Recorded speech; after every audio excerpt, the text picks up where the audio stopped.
बिस्मिल्लाहिर्रहमानिर्रहीम। अस्सलाम वालेकुम।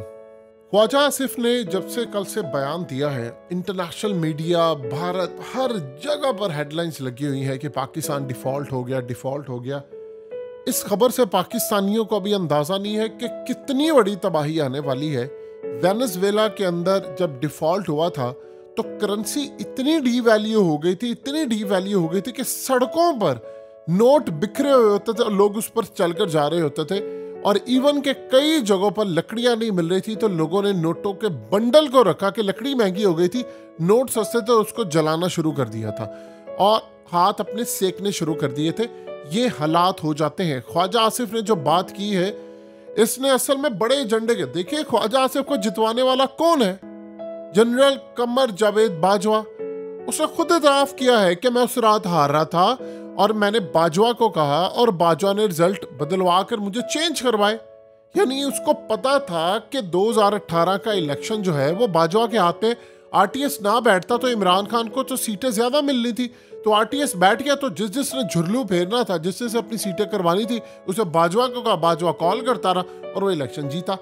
अब ख्वाजा आसिफ को आप अगर ये समझते हैं कि एंटी एस्टैब्लिशमेंट है तो आपकी गलत फहमी है, लेकिन ये लोग फिर साथ साथ एंटी एस्टैब्लिशमेंट होने के लिए कुछ करते भी रहते हैं। यानी अब जो ख्वाजा आसिफ ने बयान दिया है वो असल में कौम को ये बता रहा है कि देखो डिफॉल्ट तो हो रहा है, ये जो भी है मैं जिस मर्जी एजेंडे के तहत कर रहा हूँ, लेकिन इसमें वो ताकतवर हल्के सरे फहरिस्त हैं जो अवाम की अशराफिया कहलाते हैं। यानी उनका पाकिस्तान के ताकतवर तरीन इदारों पर, उनकी शराफिया पर, उनके रिटायर्ड लोगों या हाजिर सबको उसने रगड़ा है। उसने कहा है कि इस मुल्क को डिफॉल्ट करने की असल जिम्मेदार इस्टेब्लिशमेंट है, फिर सियासतदान और ब्यूरोक्रेसी है। अब इस सूरत हाल में ख्वाजा आसिफ ने कहा है कि पाकिस्तान के अंदर खास तौर पर एक बात ज़हन में रखिएगा, अशराफिया बहुत ज्यादा अय्याशियां करती है। उसने कहा कि अगर मुल्क के 2 गोल्फ क्लब फरोख्त कर दिए जाएं तो मुल्क का चौथाई कर्जा उतर सकता है। उसने कहा कि असल जिम्मेदार अशराफिया, उन्होंने कहा मुल्क में हुकूमत की जमीन पर 1400-1500 केनाल पर गोल्फ क्लब बने हुए हैं जिस पर इस मुल्क की अशराफिया अपनी शाम में बसर करते हैं, खाना खाते हैं, गप्पे मारते हैं और पाकिस्तान की सियासत पर गुफ्तगू करते हैं। अगर इनमें से 2 क्लब भी फरोख्त कर दिए जाए तो मुल्क का चौथाई कर्जा उतर सकता है। लाहौर का एक क्लब 1500 केनाल पर है और इसका 5000 रुपया महीना किराया। वो किसको कह रहे हैं? वो फौज को कह रहे हैं, फौज के रिटायर्ड लोगों को कह रहे हैं कि ये वहां पर आते हैं, ब्यूरोक्रेसी के लोग आते हैं और ये आकर गोल्फ क्लब खेलते हैं और असल में ये पाकिस्तान की बर्बादी के जिम्मेदार है। देखिए एहसन इकबाल ने कुछ अर्सा पहले कहा था, जो मुल्क को डिफॉल्ट की बात करता वो मुल्क का दुश्मन है। अब नून लीग के अंदर इस वक्त बगावत के आसार है, किसी को समझ नहीं आ रही कि मुल्क के वजीर, देखिए या तो आप कहते हैं जी स्लिप ऑफ टंग हो गई, उसने 7 डिटेल्स में ख्वाजा आसिफ ने ये बात कही है कि भाई ये सारे काम हो रहे हैं, इस मुल्क की शराफिया है, उसे फौज को तनकीद की है, उसे शराफिया को तनकीद की है कि असल में ये लोग जिम्मेदार हैं, ये लोग बर्बादी के जिम्मेदार हैं।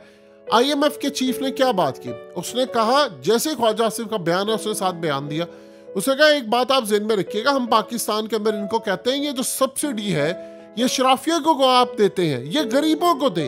वो जितने बड़े अशराफिया है, बड़े लोग हैं, उनको टैक्स में लाएं, उनकी मुराद खत्म करें, उनकी मुराद लेकर गरीब लोगों को दे, गरीबों के ऊपर बोझ ना डालें। ये IMF की चीफ ने साथ ही ख्वाजा आसिफ का जो बयान है उसके बाद उसने वार्निंग जारी की है। आप अंदाजा कीजिए, हमें आकर बताते हैं कि IMF ने कहा, IMF असल में इनको कह रहा था कि आप शराफिया के ऊपर टैक्स लगाएं, इन्होंने आकर अवाम के ऊपर टैक्स लगाया। उन्होंने ये नहीं कहा कि आप बिजली महंगी करें गरीबों या फलाना, ये उन्होंने कहा शराफिया को आप टैक्स में लेकर आए।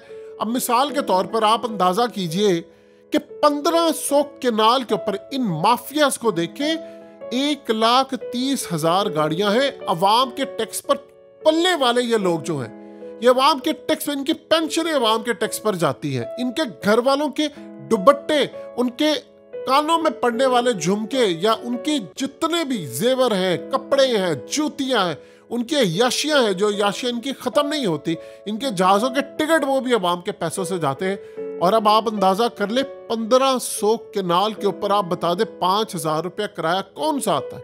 अवाम के टैक्स का पैसा है, इसको आप फरोख्त कर दे तो आप देखिए वो कह रहा है कि आपका कर्जा उतर जाएगा। अब ख्वाजा आसिफ की तो अनकरीब छुट्टी हो जानी है, क्योंकि नून लीग के अंदर से आवाजें उठ रही हैं, वो कह रही है हमारे खिलाफ है, दुश्मन है। देखिए ख्वाजा आसिफ के बारे में आप ये मत समझिएगा कि वो ईवान में जाकर तकरीर करता है, फलाना करता है। ये लोग तकरीर करने से पहले ही चाहे वो एंटी स्टैब्लिशमेंट तकरीर करने की इजाज़त लेते हैं और तकरीर करने के बाद जाकर कहके लगाते हैं और चीखते हैं, हंसते हैं जोर जोर से कि देखो पाकिस्तान की कौम को हमने कैसे बेवकूफ़ बनाया। आपको क्या लगता है, ज़रा पता तो करे ख्वाजा आसिफ की औलाद कहाँ पर है, किस मुल्क के अंदर है। इसके अब किसी की फैमिली पर बात करेंगे फिर लोग कहते हैं कि यार नहीं जाना चाहिए, बिल्कुल नहीं जाना चाहिए। इनसे पूछो तो सही ना कि पाकिस्तान का पैसा लूट लूट कर आप लोग कहाँ पर, ये नहीं, ये सारे शराफिया, ये जो रात को जाकर कभी किसी ने कहा कि इनका पेट्रोल मुफ्त बंद करो, वो गोल्फ क्लब में बैठकर वो हिट कर रहे होते। खेलना इनको आता नहीं है, औकात इनकी है नहीं, सिर्फ अपने आप को जी हम बड़े मुहज़्ज़ब हैं, हम फलाना है।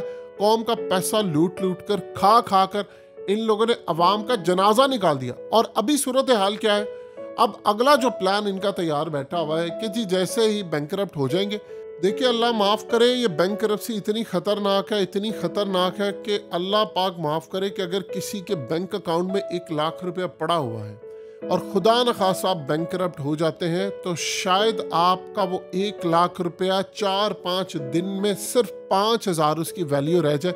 यानी ये भी हो सकता, अल्लाह कभी भी ना करे ऐसा टाइम है। आप वेनेजुएला के हालात देख लें जाकर, आपको पता चल जाएगा कि हो सकता है कि आपके सिर्फ 1 लाख में चंद अंडे आए, कोई आप ब्रेड खरीद लें, घी खरीद लें, या उसके अलावा शायद आप अपना मोबाइल का टॉपअप कर लें, बस इससे ज़्यादा आपके शायद वो करेंसी की वैल्यू नहीं रहेगी।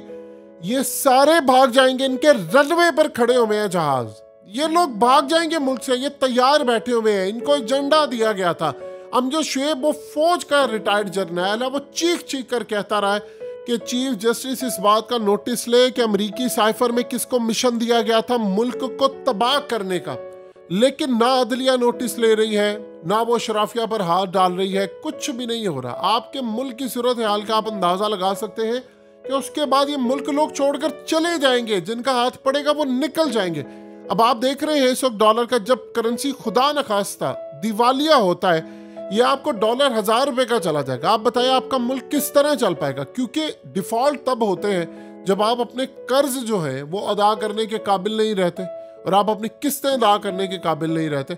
इन्होंने लोगों का माइंड तैयार करने के लिए पहले ही कह दिया है कि भाई आप तैयार हैं मेंटली तौर पर, एटमी ताकत का हामिल मुल्क आपका डिफॉल्ट होने वाला है और इस सूरत हाल में इनको पता ही नहीं है। देखें आपके मुल्क की जो शराफिया है वो अजाब है, वो आपके मुल्क की दुश्मन है। असल में वो लोग सारे फसाद की जड़ है, वो अवाम के पैसों से अय्याशी करते हैं और अवाम को कीड़े मकोड़े समझते हैं कि यार इनकी औकात क्या हमारे आगे बोलने की। और अभी भी वही शराफिया बैठकर तय कर रही है तो ठीक है, जाता है मुल्क डिफॉल्ट हो जाए, हमारी औलादें बाहर, उनके पास ग्रीन कार्ड, हम निकल जाएंगे, गोल्फ हम यहाँ भी खेलते हैं, हम बाहर भी खेलेंगे। हाँ, इमरान खान को आने नहीं देना, क्योंकि वह ताकतवर वजीर आजम आया, अगर उसने हमें गले से पकड़ लिया तो हम तो फारिग हो जाएंगे।